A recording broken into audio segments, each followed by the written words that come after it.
Hey guys, আসসালামু আলাইকুম। তারপর বলো কেমন আছো তোমরা? তোমাদের মাঝে নিউ একটা গল্প নিয়ে এসে পড়ছি, তো শুরু করা যাক। ছেঁড়া শাড়ি পরে এত বড় অনুষ্ঠানে আসতে লজ্জা করলো না তোর? নিজের চাচাতো ভাইয়ের মুখে এমন অপমানজনক কথা শুনে ফারিয়ার চোখে জল চলে এলো। ঠোঁট কামড়ে নিজের কান্না আটকানোর বৃথা চেষ্টা করলো সে। অপরদিকে উল্টো পাশে থাকা ফাহিমের যেন খুব ভালো লাগলো ফারিয়াকে এভাবে অপমান করে। তাই তো সে আরো বলতে লাগলো, তোর বাবা যে এত গরিব হয়ে গেছে আগে জানতাম না, জানলে আমরা নিশ্চয়ই সাহায্য করতাম। কিন্তু তাই বলে আমার এঙ্গেজমেন্টে তোকে এমন ছেঁড়া শাড়ি পরে পাঠালো। আমাদের বললে তো আমরা আরো অনেক সুন্দর শাড়ি পাঠিয়ে দিতাম, তাও আমাদের এভাবে অসম্মানিত হতে হতো না। ফারিয়া ধরে আসা গলায় বলল, আমার শাড়িটা ঠিকই ছিল, হয়তো কোনোভাবে থাক, আর শাক দিয়ে মাছ ঢাকতে হবে না। এমন সময় ফাহিমের ছোট বোন দিশা একটা শাড়ি নিয়ে এলো। ফারিয়ার দিকে শাড়িটা ছুড়ে দিয়ে বলল, এই নে, যা শাড়িটা পরে নে। এমনিতেই আমাদের যথেষ্ট অপমানিত হতে হয়েছে তোর জন্য, আমরা আর অপমান চাই না। এই শাড়িটা পরে আমাদের ধন্য কর। ফারিয়া অপমানে একদম মিলিয়ে যেতে লাগলো। আগে যদি জানতো শহরের নিজের চাচার বাড়িতে এসে এভাবে অপমানিত হতে হবে, তাহলে কখনোই আসতো না সে। নেহাত তার অসুস্থ বাবা নিজের ভাইয়ের নিমন্ত্রণ রক্ষা করতে গিয়ে তাকে পাঠালো, কিন্তু সে তো আর জানতো না এই যান্ত্রিক শহর থেকে তার ভাই কতটা বদলে গেছে। আজ তার এই অপমানে তার চাচি যে কিছু বলবে না সে জানে, কারণ তিনি এমনিতেই তাদের পরিবারের কাউকে পছন্দ করে না। কিন্তু তার চাচা যে এভাবেই নিশ্চুপ থাকবেন সেটা ভাবেনি। ফারিয়া মনে করে আজ তার সাথে কি কি হলো। ফাহিমের এঙ্গেজমেন্টের আসার পথে তার শাড়ির আঁচলের দিকটা একটু ছিঁড়ে যায়। ফারিয়া এখানে শুধু আজকে দিনের জন্য এসেছে, তাই আর কোনো ড্রেসও আনা হয়নি। এখন এত দূর এসে বাড়ি ফিরে যাওয়ার উপায় নেই, তাই এই অবস্থাতেই সে ফাহিমের বাড়িতে চলে আসে। আর এখানে আসার পর তার চাচা আজিজ খান বেশ আদর যত্নই করে, কিন্তু তার চাচি দিলারা খাতুন তাকে দেখেই মুখ ফিরিয়ে নিয়েছিল। যদিও এতে সে কিছু মনে করেনি, কারণ চাচির থেকে এর থেকে বেশি কিছু আশা করা যায় না। কিন্তু যখন দেখলো ফাহিম আর দিশাও তাকে এড়িয়ে চলছে, তখন বেশ খারাপ লাগলো। কারণ তাদের সাথে ফারিয়ার ছোটবেলায় অনেক ভালো সম্পর্ক ছিল। ওরা যখনই গ্রামে বেড়াতে যেত কত কথা হতো তাদের মাঝে, একসাথে কত খেলাধুলা করতো তারা। আজ সবাই শুধু অতীতের পাতায় সীমাবদ্ধ। এত কিছুর পরে যখন এঙ্গেজমেন্টে উপস্থিত সব গেস্টদের সাথে ফারিয়ার পরিচয় করিয়ে দিয়েছিলেন আজিজ খান, বিপত্তিবাদে তখনই একজন মহিলা ফারিয়ার ছেঁড়া শাড়ি লক্ষ্য করে উপহাস করে বললেন, আপনার ভাতিজির শাড়িটা তো বেশ ইউনিক, এমন ডিজাইন কোথায় পাওয়া যায়? তখন সবাই শাড়ির আঁচলের দিকে খেয়াল করে ছেঁড়া অংশটি দেখতে পায়। ব্যাস শুরু হয়ে যায় হাসাহাসি। সবার সামনে ফারিয়াকে ব্যাপক লজ্জায় পড়ে। এত অপমানিত বোধ আগে কখনোই করেনি সে। ফারিয়া এমন ভাবনার মধ্যেই ফাহিম চিৎকার করে বলে উঠল, দাঁড়িয়ে আছিস কেন? যা শাড়িটা চেঞ্জ করে আয়। আমাদের এত অপমান করে কি তোর শান্তি হয়নি? এমন সময় হঠাৎ সেখানে উপস্থিত হলো ফাহিমের বাগদত্তা নিপুণ খান। নিপুণ এসেই ফাহিমকে উদ্দেশ্য করে কড়া গলায় বলল, বসে বসে গেম খেলছেন, ক্রিকেক্সে খেলুন, সাথে টাকা উপার্জন করুন। নতুন অ্যাকাউন্ট খুললে পাচ্ছেন 100টি স্পিন একদম ফ্রি। জন্মদিনে থাকলে বিশেষ গিফট, পেয়ে যান 1000 টাকা বোনাস। লগ ইন করলে প্রতিদিন 205টি স্পিন ফ্রি। 200 টাকা ডিপোজিটে পেয়ে যান 3000 টাকা বোনাস। ডিপোজিট করুন, আয় হয়ে যান ভাগ্যবান। আইফোন 17 প্রো ম্যাক্স আসতে পারে আপনার হাতেই। আর জেতা টাকা তুলুন নিরাপদ উপায়, বিকাশ, নগদ, রকেট উপায় এবং ভারতের ফোনপে, গুগল পে, ইউপিআই এর মাধ্যমে লেনদেন করুন দ্রুত এবং নিশ্চিন্তে। পিন করা কমেন্ট থেকে বিনামূল্যে ক্রিকেক্স অ্যাপ রেজিস্ট্রেশন করুন এবং উপার্জনের যাত্রা শুরু করুন। কি হচ্ছে এটা ফাহিম? তোমার থেকে এরকম ব্যবহার আশা করিনি। ও তোমাদের গেস্টদের সাথে কেউ এমন ব্যবহার করে কখনো? ফাহিম কিছু বলতে যাবে, তার আগেই দিশা বলে ওঠে, এ আবার কেমন গেস্ট? ওর জন্য আজ সবার সামনে আমাদের কত অপমানিত হতে হলো সেটা তো তুমি দেখলেই নিপুণ আপু। তারপরও এমন কথা বলছো কিভাবে? আমি সবটাই দেখছি দিশা, তাই এমন কথা বলছি। ওর তো এখানে দোষ নেই, দোষ হলো মানুষের চিন্তা ভাবনায়। ও তো বলল শাড়িটা ছেঁড়া ছিল না, দুর্ঘটনাবশত ছিঁড়ে গেছে। তারপরও এত কথা হচ্ছে কেন আমি বুঝতে পারছি না। কথাটা বলতে বলতেই নিপুণ ফারিয়ার কাছে চলে এলো। ফারিয়া মাথা নিচু করে দাঁড়িয়েছিল। নিপুণ এসে তার মাথাটা আলতো করে তুলে ধরে বলল, মাথা নিচু করে থাকার মতো কাজ তুমি করোনি ফারিয়া, তাই এভাবে একদম মাথা নিচু করে থাকবে না। সবসময় চুপ থাকা কোনো সমাধান নয়, মাঝে মধ্যে একটু প্রতিবাদ করতেও জানতে হয় নিজের সম্মানের জন্য, কিন্তু লড়াইটা নিজেকেই করতে হবে। ফারিয়া তাকালো নিপুণের দিকে। নিজের নামের মতোই নিপুণ মেয়েটা, দেখতেও অসম্ভব সুন্দরী, দবদবে ফর্সা গায়ের রং, টানা টানা চোখ, মুখে লেগে থাকা সুশ্রী হাসি, সব মিলিয়ে সৌন্দর্য যেন উতলে পড়ছে। ফারিয়া শুনছিল ফাহিমের বউ নাকি একজন উকিল, বেশ স্পষ্টভাষী। চাচা অনেক প্রশংসাও করত এই মেয়েটার। আজ সে বুঝল কোনো প্রশংসাই মিথ্যা নয়, নিপুণ সত্যি অনেক ভালো মেয়ে। এতক্ষণ মন থাকা আজিজ খান এতক্ষণে মুখ খুললেন। নিপুণের উদ্দেশ্যে তিনি বললেন, নিপুণ মা, ফাহিম তোমরা নিচে যাও, একটু পর তোমাদের এঙ্গেজমেন্ট, আমি এদিকটা সামলে নিচ্ছি। তখন নিপুণ বলল, আমি এতক্ষণ এখানে ছিলাম না আঙ্কেল, তখন তো আপনি এখানে উপস্থিত ছিলেন, মাফ করবেন। একজন গুরুজন হিসাবে আপনি নিজের দায়িত্ব পালন করায় সম্পূর্ণ বৃথা হয়েছেন। আপনার সামনে আপনার বাড়ির গেস্টকে আপনার ছেলে মেয়ে কত অপমানজনক কথা বলল, আর আপনি কোনো প্রতিবাদ না করে দাঁড়িয়ে দাঁড়িয়ে সব দেখলেন। আপনার থেকে এটা আশা করিনি। দিলারা খাতুন নিপুণের এমন তেরা কথা শুনে রেগে গেলেন। মেয়েটাকে এমনিতে ছেলের বউ হিসাবে তার বেশি একটা পছন্দ নয়, এই স্পষ্টভাষী স্বভাবের কারণে। নেহাতি তার স্বামী ও ছেলের খুব পছন্দ নিপুণকে, তাই কিছু বলতে পারেনি। কিন্তু তার মানে এই নয় যে তিনি নিপুণের সব কিছু মেনে নেবেন। তাই তো তিনি নিপুণের মুখের উপরই বলে দিলেন, এটা আমাদের ফ্যামিলি ম্যাটার নিপুণ, তুমি কিন্তু এখনো আমাদের পরিবারের কেউ হওনি, তাই আশা করব তুমি এর মাঝে ইন্টারফেয়ার করবে না। নিপুণ মৃদু হেসে কঠোর স্বরে বলল, একজনকে অপমান করা কারো ফ্যামিলি ম্যাটার হতে পারে না আন্টি। এভাবে একটা মেয়েকে অপমান করার কোনো রাইট আপনাদের কারো নেই। ফাহিম এগিয়ে এসে নিপুণের হাত ধরে বলল, এই বিষয় নিয়ে আর কোনো কথা নয়, চলো আমাদের এঙ্গেজমেন্টের টাইম হয়ে যাচ্ছে। তখন নিপুণ বলল, কোনো এঙ্গেজমেন্ট হবে না। নিপুণের স্পষ্ট জবাব। বাড়ির সকলে তার কথায় প্রচন্ড অবাক হলো। আজিজ খান উত্তেজিত হয়ে বললেন, এসব তুমি কি বলছো নিপুণ, এঙ্গেজমেন্ট হবে না মানে? ঠিকই বলছি, যতক্ষণ পর্যন্ত না ফাহিম ফারিয়ার কাছে ওর করা ব্যবহারের জন্য ক্ষমা চাইবে, ততক্ষণ পর্যন্ত কোনো এঙ্গেজমেন্ট হবে না।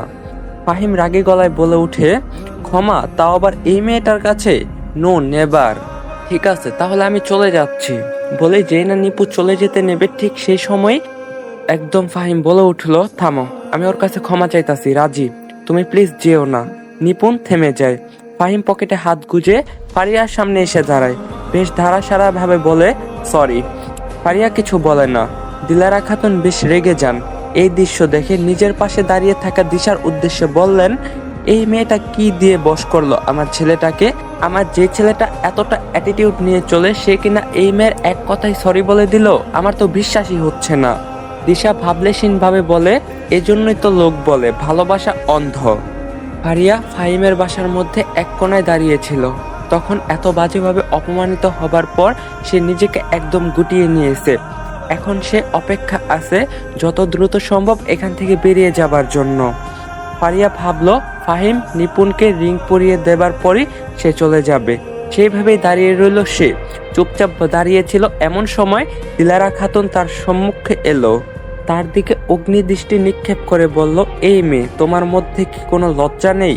এত অপমানিত হবার পরও তুমি এখানে পড়ে আছো কেন? ফারিয়া লজ্জা পেল খুব, উত্তরে কি বলবে ভেবে পেল না। দিশা পাশ থেকে বলে উঠল, নিশ্চয়ই গান্ডে পিণ্ডে গেলার জন্য পড়ে আছে, বাড়িতে তো ভালো মন্দ খেতেই পায় না। তখন ফারিয়া এবার আর সহ্য করতে পারল না। এতক্ষণ নিজের বাবার কথা ভেবে চুপ ছিল সে, কারণ তার বাবা তাকে বলছিল কারো সাথে কোনো খারাপ ব্যবহার না করতে, কিন্তু এবার তার সহ্যের সীমা পেরিয়ে গেছে। ফারিয়া দিশার মুখের উপর বলে দিল, আমি এখানে খেতে আসিনি, তুমি ভুল ভাবছো দিশা আপু, আমাদের বাড়িতে না অনেক ভালো ভালো রান্না হয়। আমার আব্বু বাজার করে আর আমি নিজের হাতে সেসব খাবার রান্না করি, একদিন এসে খেয়ে যেও। দিশা উপহাস করে বলল, তোদের বাড়িতে খেতে হবে, এত দুর্ভাগ্য আমার আসেনি। ফারিয়া বলল, ভাগ্য বদলাতে কিন্তু সময় লাগে না, তোমরা যেমন আঙ্গুল ফুলে কলা গাছ হয়েছ, তেমনি কিন্তু আল্লাহ চাইলে এক পলকে আবার রাস্তায় এসে নামতে পারো। দিলেরা খাতুন ধমকে উঠে বলল, ফারিয়া থমে না গিয়ে বলল, আমাকে ধমকাবেন না চাচি, আমি ভুল কিছু বলিনি, সেটা আপনিও জানেন। আপনারা তো আগে গ্রামে আমাদের মতোই সাধারণ জীবনযাপন করতেন, তারপর হঠাৎ করে চাচা লটারি পাওয়ায় আজ আপনাদের ভাগ্য ঘুরে গেল। শহরে এসে ব্যবসা করে আজ আপনারা এত বড় লোক। শহরের চাকচিক্যি বোধহয় আপনাদের নিজেদের শিকড় ভুলিয়ে দিয়েছে, তাই আমি মনে করিয়ে দিলাম। তুমি এক্ষুনি বেরিয়ে যাও আমাদের বাসা থেকে, আর কখনো এখানে এসো না। দিলেরা খাতুন এমন কথায় ফারিয়া আর এক মুহূর্ত দাঁড়ালো না। তবে যাওয়ার আগে দিলেরা খাতুনকে বলে গেল, আমি আজ এখান থেকে বেরিয়ে যাচ্ছি, আর কখনো আসবো না, কথা দিলাম। আপনারা চাইলেও আর আসবো না। দ্রুত তাদের বাড়ি থেকে বেরিয়ে এসে ফারিয়া কাঁদতে থাকে। তার পুরো 20 বছর জীবনে এমনভাবে কখনো অপমানিত হয়নি সে। ফারিয়া এই কান্না লুকিয়ে থাকা কষ্টগুলো আজ তাকে বুঝিয়ে দিল অর্থ সম্পদ মানুষকে কিভাবে বদলে দেয়, কিভাবে রক্তের সম্পর্ক হেরে যায় তথাধিক স্ট্যাটাসের কাছে। ফাহিমের সাথে নিপুণের এঙ্গেজমেন্ট হয়ে গেছে। তারপর নিপুণ ও ফাহিম একসাথে আলাদাভাবে সময় অতিবাহিত করছিল। দুজনে ব্যালকনিতে দাঁড়িয়েছিল। ফাহিম নিপুণকে নানা রকম কথা বলছিল, কিন্তু নিপুণ শুধু হুম হুম করছিল। ফাহিম বিরক্ত হয়ে বলে উঠে, তুমি আমার কথার গুরুত্ব দিচ্ছ না কেন নিপু? আজ তোমাকে আমার ভীষণ বিরক্ত লাগছে। ফাহিম বলল, তোমার কথার মানে কি? নিপুণ বলল, তোমার এরকম ব্যবহার দেখতে হবে সেটা ভাবিনি। ফাহিম এগিয়ে এসে নিপুণের হাতটা শক্ত করে ধরে বলল, এসব কথা না বললেই নয়। তুমি কেন ব্যাপারটা ভুলতে পারছো না? কিভাবে ভুলবো বলো? নিজের ভালোবাসার মানুষের এই রূপ তো আমার কাছে অচেনা। তুমি একটু রাগে জেদি সেটা আমি জানি, তাই বলে তুমি একজনের সাথে এতটা খারাপ ব্যবহার করবে? তখন ফাহিম বলল, তুমি ওই ফারিয়ার ব্যাপারে কিছু জানো না তাই এভাবে বলছো। আমার কেন ওর ব্যাপারে জানতে হবে ফাহিম? আমার তো নিজের জীবনসঙ্গীর ব্যাপারে জানতে হবে। নিজের জীবনসঙ্গী হিসাবে আমি একজন ভালো মানুষকে দেখতে চাই, যে ইহকাল এবং পরকাল উভয় স্থানে আমার সঙ্গী হবে। তখন ফাহিম বলল, আমি তোমার যোগ্য জীবন সঙ্গী হব নিপু, কথা দিলাম। আমি জানি আমার মধ্যে কিছু ভুল ত্রুটি আছে, কিন্তু তুমি তো আছো আমাকে ঠিক পথে দেখানোর জন্য। কি বলো তুমি? আমাকে নিজের মতো করে গড়ে তুলতে পারবে না? নিপুণের গোমরা মুখ এতক্ষণে হাসি দেখা মেলে। সে ফাহিমের চুলে হাত বুলিয়ে দিয়ে বলল, কেউ কাউকে গড়ে তুলতে পারে না ফাহিম। কোনো মানুষই পারফেক্ট নয়। মানুষের মধ্যে কিছু দোষ থাকবে, এটা স্বাভাবিক। তবে আমাদের উচিত যথাসম্ভব ভালো মানুষ হওয়ার চেষ্টা করা। আমি যেহেতু তোমার জীবনসঙ্গী হতে চলছি, তাই অবশ্যই আমি তোমার পথ প্রদর্শক হব, তোমাকে জীবনের সঠিক পথ দেখাবো। তবে সেই পথে কিন্তু তোমার নিজেকেই চলতে হবে। তখন ফাহিম বলল, আমি চেষ্টা করব। সন্ধ্যা নামার একটু আগে ফারিয়া এসে পৌঁছায় তাদের গ্রামে, রাজশাহী শহরের বাগা উপজেলায় ছোট্ট একটি গ্রামে কুসুমপুর। সেখানেই ফারিয়ার পৈতৃক আবাস। ফাহিমরা অবশ্য এখন রাজশাহী শহরের স্থায়ী হয়েছে, যেখানে ফাহিমের বাবা আজিজ চৌধুরীর বড় একটি শপিং মল রয়েছে, যার জন্য আজ তারা এত ধনী হতে পেরেছে। অন্যদিকে ফারিয়ার বাবা আহমেদ আব্বাস খান শিকরের টান গ্রামেই রয়ে গেছেন। গ্রামে কৃষিকাজ করেন, এছাড়া তাদের একটি গরুর খামার আছে। সেখান থেকে যা রোজগার হয় তাতে তাদের বাবা মেয়ের ভালোই চলে যায়। ফারিয়ার মা বছর দুয়েক আগে হঠাৎ করে স্ট্রোক করে মারা যান। তারপর থেকে নিজের বাবার সাথে একাই থাকে ফারিয়া। ফারিয়া যখন বাড়িতে গিয়ে পৌঁছালো, তখন ঘড়ির কাঁটায় প্রায় 7টা বাজে। ফারিয়া বাড়িতে ঢোকা মাত্রই দেখতে পায় তার বাবা আব্বাস খান চেয়ারে বসে টিভিতে নিউজ দেখছে। ফারিয়া পেছন থেকে নিজের বাবাকে জড়িয়ে ধরে। আব্বাস খান মৃদু হেসে বললেন, তুই এসেছিস মা? আমি তো ভাবলাম তোর চাচা আজ তোকে আসতেই দেবেন না। ফারিয়ার মুখে হঠাৎ আধার নেমে এলো। আব্বাস খান একদম মাটির মানুষ। তিনি এতটা সহজ সরল যে তার যেই ভাই বছরে একবার তাদের খোঁজ নেয় না, তার কাছ থেকে বেশি কিছু আশা করে ফেলছে। ফারিয়া এখন আর বুঝতে বাকি নেই, নেহাত দায়িত্বের খাতিরে তাদের এঙ্গেজমেন্টে দাওয়াত দিয়েছিল ওরা।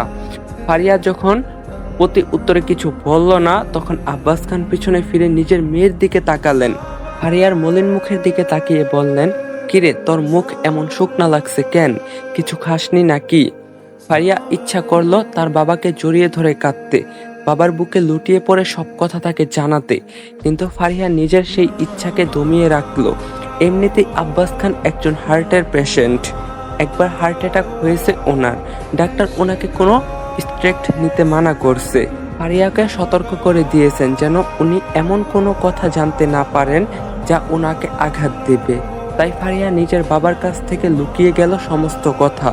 মুখে মেকি হাসি ফুটিয়ে বলল, খাবো না কেন, খেয়েছি তো, অনেক কিছু খেয়েছি। এত খেয়েছি আমার পেটে তো আর জায়গাই নেই। চাচি নিজে দায়িত্ব নিয়ে আমাকে খাইয়েছেন। আচ্ছা, আমি অনেক ক্লান্ত, তুমি থাকো, আমি নিজের ঘরে যাচ্ছি। কাল আবার সকাল সকাল ভার্সিটিতে যেতে হবে।